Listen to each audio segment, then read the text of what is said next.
Hello everyone, welcome to my YouTube channel. I am Shweta, a third year BSc Nursing student in a government medical college Jalon. So आज की video में हम बात करने वाले हैं BSc nursing first year university exam से related. BSc nursing आपका जो है तो उसमें यूनिवर्सिटी एग्जाम में कैसा पेपर पैटर्न आता है एंड आपको नंबर ऑफ पेजेस कितने मिलते हैं आपकी यूनिवर्सिटी एग्जाम की कॉपी में और उसको आपको कैसे अटेम्प्ट करना होता है, पेजेस कैसे डिवाइड करने होते हैं, तो उन सब के बारे में हम बात करेंगे। So let's start the video. So first of all आपका जो यूनिवर्सिटी एग्जाम होगा फर्स्ट सेमेस्टर में वो 4 सब्जेक्ट्स का एग्जाम होगा। एनाटॉमी और फिजियोलॉजी दोनों का एक में होगा और सोशियोलॉजी और साइकोलॉजी दोनों का एक में होगा। मतलब 37 या 38, एना 37 और फिजियो 38 दोनों को मिला के एक पेपर होगा 75 मार्क्स का। वैसे ही सोशियो 37 और साइको 38 दोनों को मिला के एक पेपर होगा 75 मार्क्स का और इसके लिए आपको टाइमिंग मिलेगी 3 घंटे और 15 मिनट। ठीक है, अब जो पेपर पैटर्न आता है उसमें क्वेश्चन कैसे आते हैं, तो जो आपका पेपर होगा उसमें एक क्वेश्चन आता है 10 नंबर का, ठीक है, और 3 क्वेश्चन पूछे जाएंगे आपसे 5 नंबर के जो कि शॉर्ट नोट्स होंगे। उसके बाद वेरी शॉर्ट में आपसे 2 नंबर के 3 क्वेश्चन पूछे जाएंगे एंड देन एमसीक्यू। अगर पेपर 37 नंबर का है तो 6 एमसीक्यू और अगर पेपर 38 नंबर का है तो 7 एमसीक्यू। ठीक है, तो ये आपका पेपर पैटर्न हो गया। अब जब आपको एग्जाम में ये अटेम्प्ट करोगे आप, उस टाइमिंग पे आपको ये ध्यान रखना है कि आपको 1.5 घंटे में एक पोर्शन कवर कर लेना है। जैसे अगर पेपर एना और फिजियो का है तो आपको 1.5 घंटे में एनाटॉमी कवर करनी है, उसके बाद 1.5 घंटा बचाना है फिजियोलॉजी के लिए। ऐसा ही आपको सोशियो और साइको के पेपर में करना है। अब ये तो हो गया पेपर पैटर्न की बात, टाइमिंग की बात। अब उसमें आप जो है पेज कितने दोगे एक क्वेश्चन के लिए, तो पहले तो आप जो लिखोगे यूनिवर्सिटी एग्जाम में उसको आप हिंदी में नहीं लिख सकते। जो भी स्टूडेंट हिंदी मीडियम से हैं एंड पूछ रहे थे ना कि हम हिंदी में लिख सकते हैं या नहीं, तो आप यूनिवर्सिटी एग्जाम को हिंदी में नहीं लिख सकते। आप यूनिवर्सिटी एग्जाम को आपको इंग्लिश में ही लिखना है। ठीक है, एग्जाम में कैसे लिखोगे वो चीज, तो आपको जो एग्जाम शीट मिलेगी वो मिलेगी 32 पेजेस की। ठीक है, और उस 32 पेजेस में आपको अटेम्प्ट कैसे करना है। जैसे आपको क्वेश्चन मिला है 10 नंबर का, तो उसके लिए आप मिनिमम जो है 8 पेजेस भरोगे और मैक्सिमम 10, उससे ज्यादा आपको नहीं भरने, क्योंकि आप लिखते हो तो लिखने में टाइम जाता है और ऐसा नहीं करना है कि आप एक ही क्वेश्चन को लिख रहे हो और इसके चक्कर में आपका दूसरा क्वेश्चन छूट गया। आपको अटेम्प्ट सारा करना है, उसी के अकॉर्डिंग मैं आपको बता रही हूँ। जैसे अगर 5 नंबर का है तो उसके लिए आप कितने 5 नंबर के आपको 3 क्वेश्चन मिलेंगे और तीनों क्वेश्चन आपको 15 पेजेस में कवर कर लेने हैं। 15 नहीं, अगर आप 15 नहीं कर पा रहे हो तो एटलीस्ट 13 पेजेस में आपको 5 क्वेश्चन करने हैं। मतलब एक जो क्वेश्चन रहेगा उसको आप या तो 5 पेज में लिखो, 5 नहीं तो आपको मिनिमम 4 पेजेस में तो लिखना ही है जो 5 नंबर का क्वेश्चन है। उसके बाद जो 2 नंबर के क्वेश्चन है, 2 नंबर के क्वेश्चन को आप कोशिश करो कि आप 2 पेज में लिखो। अगर आप 2 पेज में नहीं लिख पा रहे हो, आपके पास टाइम कम है या फिर आपके पास कंटेंट कम है, तो उस कंडीशन में आप क्या करेंगे, जो 2 नंबर का क्वेश्चन है उसको 1.5 पेज में लिख दो। अगर बहुत ही कम टाइम है तो फिर 1 पेज में लिख दो। उसके बाद जो एमसीक्यू होंगे, एमसीक्यू चाहे 6 हो या 7 हो, उन सभी को आपको एक सिंगल पेज पे करना है। तो इससे क्या होगा, आपकी कॉपी भी भर जाएगी ढंग से और आपकी कॉपी कम भी नहीं पड़ेगी। एग्जाम टाइम में, यूनिवर्सिटी एग्जाम में क्या होता है कि आपको एक सब्जेक्ट के लिए केवल एक ही कॉपी मिलती है, दूसरी कॉपी नहीं मिलती है। तो आपको अकॉर्डिंगली अपनी कॉपी को जो है डिवाइड करना है ताकि आपके पेजेस कम भी ना पड़े और आपको ज्यादा कॉपी खाली भी ना जाए। ठीक है, तो इस तरीके से आपको अटेम्प्ट करना है। अब उसके बाद अगर आप अभी सोच रहे हो कि अभी हमने पढ़ना स्टार्ट नहीं किया है यूनिवर्सिटी एग्जाम के लिए, तो अभी आप कैसे करोगे। सबसे पहले तो देख लो कि अभी तुम्हारे पास टाइम कितना है। जनवरी में एग्जाम है तो उसके अकॉर्डिंग आपके पास अभी शायद 1 महीना ही बचा है जिसमें आपको रिवीजन और सिलेबस कवर दोनों चीजें करनी है। ठीक है, तो उससे क्या है कि अभी आपको बस बैठ जाना है क्योंकि अब आपके पास ज्यादा टाइम नहीं बचा है। और इसमें सबसे पहले आपको देखना है अपना सिलेबस, कि सिलेबस में क्या क्या चीजें हैं, वही चीजें पढ़ो। अननेसेसरी का अपना बर्डन मत बढ़ाओ पढ़ाई का। तो सबसे पहले सिलेबस देखना है, उसके बाद उसमें देखना है कि मोस्ट इंपॉर्टेंट टॉपिक्स क्या है। अगर आपको मोस्ट इंपॉर्टेंट टॉपिक्स पता है तो ये काफी ज्यादा बेनिफिशियल रहता है, क्योंकि यूनिवर्सिटी एग्जाम में क्या होता है, जो फ्रिक्वेंटली आस्क्ड क्वेश्चन होते हैं, जो इंपॉर्टेंट टॉपिक्स होते हैं, उन्हीं में से क्वेश्चन आते हैं। तो आपको इंपॉर्टेंट टॉपिक्स पे ज्यादा ध्यान देना है। ऐसा नहीं है कि जो कम इंपॉर्टेंट टॉपिक है या जो एवरेज टॉपिक है आप उनको पढ़ ही नहीं रहे। जो ज्यादा इंपॉर्टेंट है उन पे ज्यादा ध्यान देना है, बाकी पढ़ना आपको सब कुछ है। और अगर आपको इंपॉर्टेंट टॉपिक्स नहीं पता है किसी भी सब्जेक्ट के, सोशियो, साइको, एना और फिजियो, सबके इंपॉर्टेंट टॉपिक्स मैंने बता रखे हैं चैनल पे, तो आप लोग बीएससी नर्सिंग फर्स्ट ईयर की प्लेलिस्ट में उसको देख सकते हैं। उसके अलावा अभी आपको क्या करना है, जब आप पढ़ने बैठोगे तो अब आपको ये कोशिश करनी है कि आप नोट्स बनाने अब मत बैठो।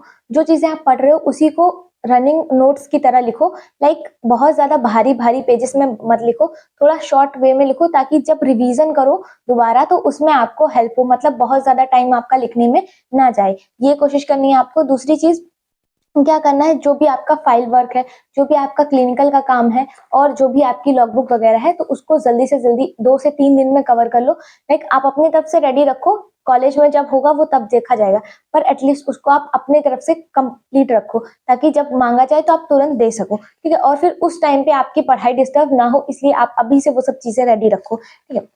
उसके अलावा आपको क्या करना है, डेली डेली आपको पढ़ाई करनी है, मतलब मिनिमम आप 3 घंटे निकाल लो अपनी सेल्फ स्टडी के लिए। कॉलेज और जो भी फाइल वर्क है उन सबको हटा के मिनिमम 3 घंटे आपको सिर्फ सेल्फ स्टडी करनी है, जिसमें आपको पढ़ना है और रिवाइज करना है, उसके अलावा कुछ नहीं करना है। और ये एक्सक्यूज जो है वो अभी मत दो, क्योंकि अगर आप अभी भी नहीं पढ़ना स्टार्ट किए तो फिर यूनिवर्सिटी एग्जाम में आपका क्या होगा वो फिर आप ही जानो।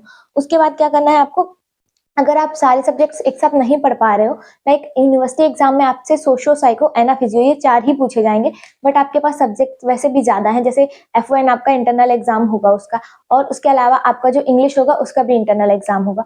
तो अगर आप सारे सब्जेक्ट्स एक साथ नहीं पढ़ पा रहे हो तो आप कोशिश करो कि मेजर सब्जेक्ट जो आपके यूनिवर्सिटी एग्जाम में पूछे जाएंगे, जैसे एना फिजियो सोशियो साइको हो गया, तो इनमें से 2 सब्जेक्ट पढ़ लो एक दिन, ठीक है। जैसे आप एना के साथ साइको पढ़ लो, फिजियो के साथ आप सोशियो पढ़ लो, लेकिन आपको पढ़ना डेली है। ऐसा नहीं आप कर सकते कि आप इस सब्जेक्ट को स्किप कर दो और 2 दिन बाद पढ़ रहे हो, तब तक आप भूल जाओगे जो आपने प्रीवियस पढ़ा हुआ है।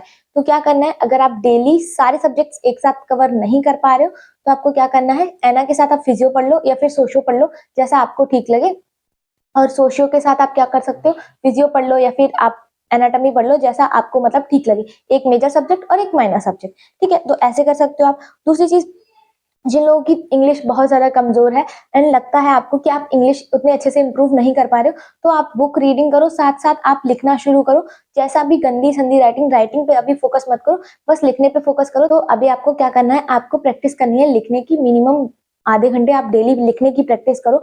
ये आपको जो अलग लोग हैं जो नहीं इंग्लिश की प्रैक्टिस कर रहे हैं उनसे अलग आपको ये थोड़ा टाइम निकालना पड़ेगा, क्योंकि अगर आपकी इंग्लिश वीक है तो फिर एग्जाम में आपको प्रॉब्लम होगी। जो लोग लिख ले रहे हैं उनके लिए बड़ी बात नहीं है, बट अगर आपको लगता है कि आपकी इंग्लिश कमजोर है तो आप डेली आधा घंटा लिखने की प्रैक्टिस करो।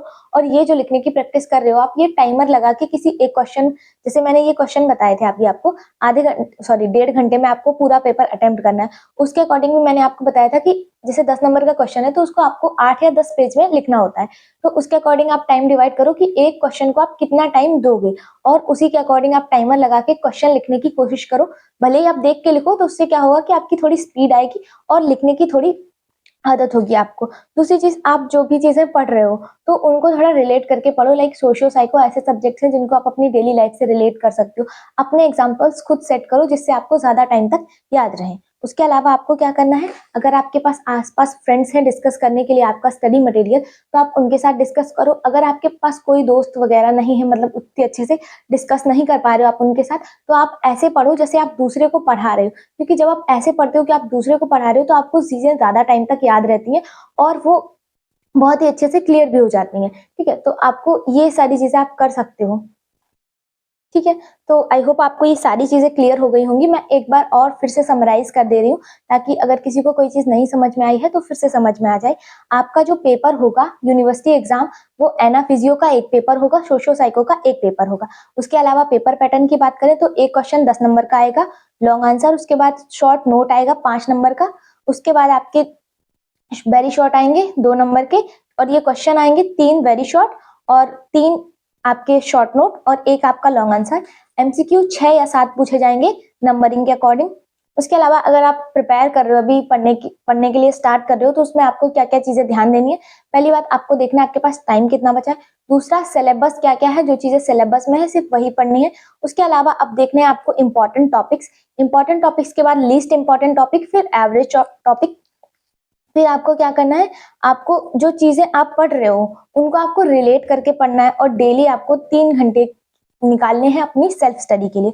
उसके अलावा आपको क्या करना है, जो भी आपका फाइल वर्क है, जो भी आपका लॉगबुक का काम है, जो भी आपका क्लिनिकल वर्क है, वो आप उसको 3 दिन में, अभी 3 से 4 दिन में उसको कवर कर लो, ताकि एग्जाम टाइम पे ये सब स्ट्रेस देने वाली चीजें आपकी सब कंप्लीट रहें। उसके अलावा आपको क्या करना है, डेली रिवीजन भी करना है, लाइक एटलीस्ट 15 मिनट तो आप रिवीजन के लिए निकालो, जो आपने 3 घंटे सेल्फ स्टडी की है उसमें, ठीक है। उसके अलावा आपको क्या करना है, एक मेजर सब्जेक्ट और एक माइनर सब्जेक्ट दोनों को मिला के पढ़ो, अगर बहुत सारे सब्जेक्ट एक साथ नहीं पढ़ पा रहे हो तो। उसके अलावा आपको क्या करना है, जिन लोगों की इंग्लिश वीक है उन लोगों को डेली आधा घंटे प्रैक्टिस करनी है लिखने की, भले ही देख के प्रैक्टिस करो बट डेली लिखो और टाइमर लगा के, लाइक इतने टाइम में आपको ये क्वेश्चन अटेम्प्ट करना है, तो वैसे आप लिखो। उसके अलावा डिस्कशन मेथड का यूज करो अगर आसपास लोग हैं डिस्कस करने के लिए, अदरवाइज आप ऐसे पढ़ो कि आप दूसरे को पढ़ा रहे हो। तो ये सारी चीजें हैं जिनको आप फॉलो कर सकते हो। उसके अलावा एक बोनस टिप ये भी है कि आप डेली जो पढ़ रहे हो, ठीक है, बट एक डे रखो जिसमें आप पूरा जितना आपने वीक में पढ़ा है वो आप रिवाइज कर सको। लाइक किसी के लिए वो संडे हो सकता है, किसी के लिए सैटरडे हो सकता है, जैसा आपको ठीक लगे आप अपने अकॉर्डिंग उसको देख लो।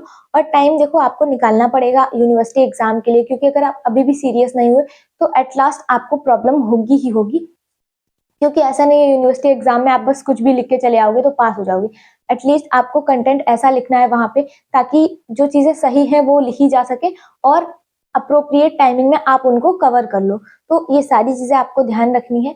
आई होप ये वीडियो आपको क्लियर हो गया होगा, इसमें बताई गई सारी चीजें आपको समझ में आई होंगी। अगर कोई भी चीज आपको क्लियर नहीं हुई है तो आप लोग कमेंट बॉक्स में पूछ सकते हो।